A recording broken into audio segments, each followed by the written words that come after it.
Hi, my name is Victoria and I'm going to be showing you how to select a cover image for your event or collection.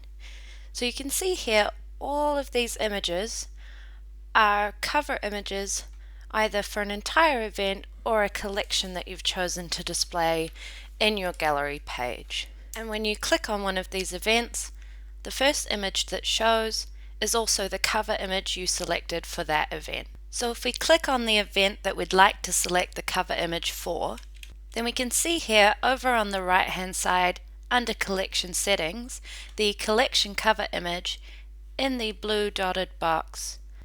To change this image, you'll need to select an image and drag it over into the collection cover image box like this.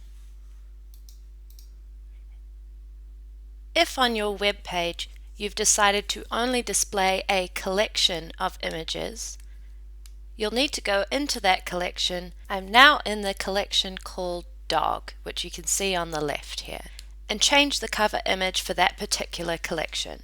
Drag and drop the image you'd like to select, and the collection cover image has now changed. On my web page, the particular event is displaying all images currently.